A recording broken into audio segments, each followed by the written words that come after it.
your life, and you don't know where it came from, and you're on the verge of suicide or whatever it may be, and you want to hurt people, and you don't realize somebody literally, you could have just shook someone's hand, and the energy on that person was left scarred on you. I'm happy, but I'm alert also. I'm always full of smiles. I don't let the enemy know what I know, but I'm not stupid though. So you don't have to always have you don't have to have a mean, serious look on your face, unless that's your demeanor, fine. But you don't always have to. God bless you with that demeanor, but you don't always have to have that facial expression on you all the time. You don't have to have that look on your face. I'm perfectly normal. I say whatever. I have discernment. That's why, you guys. People that want to walk around paranoid, like, well, this person, then you don't have discernment. You have paranoia spirits. You know what's going on, but you still have paranoia spirits. If you have discernment, you guys, I could look at someone, everybody in there, I already know who's who. That's the spirit, you guys, of God. That's the spirit. You know automatically who's who, whose people are. I already know. I could be like, listen, stay away from that person. Listen, be that person's friend. That person has a potential of being saved. That's just common sense discernment, reality. You can call it a gift. That's common sense. I call it common sense. You've been through stuff. You understand. You can tell who's who. You know, all right, this person stinks.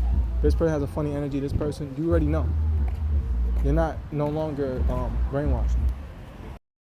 Now, yes, people can know things. You know what I'm saying? People can know certain things. You know what I'm saying? Right on. True. But God doesn't want you to know things to a point. Like, you know, if you look up the statistics of how many kids are hooked on pornography or whatever, God doesn't want you to know those things to not want to do anything. You understand? We know what's happening, but we don't want to. You know why?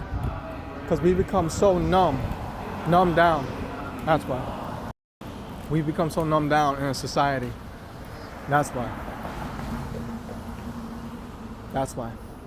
Break out of your numb, lukewarm state, or something else. There are things coming. People are already numbed down, you guys. That was the whole giddy up for many years. Let's numb. Let's desensitize. How many times are you going to hear a sermon? I've heard, God bless them, ministers that have mentioned these things. How many times will you keep hearing something so true and powerful and heavy, and you don't do anything though? You're not doing nothing with it. There's a big difference between, there's a big difference between hearing about something that's, as powerful from receiving it. You could literally just leave and just forget about everything that you literally heard. Everything you heard. Make it a part of you. Make it a part of your life. Once you do that, you can move forward, no problem.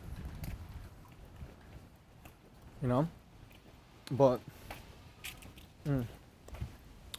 there's a lot of people doing this. Not at all. You see how simple this whole thing was? Now, a lot of you know. I know what's happening, yeah. The worst thing is that you've been caught up as well in the mess. You don't want to be a part of the mess when God starts to pour down his wrath. You don't want to be a part of the mess. So it's crazy. It's like different levels of things that I can bring up or say. People could just be like, I know that. But you always say that though. You always say you know that. This is the kind of thing we're dealing with. So my point is, I'll say it again, it's just best to be alone there if that's the case.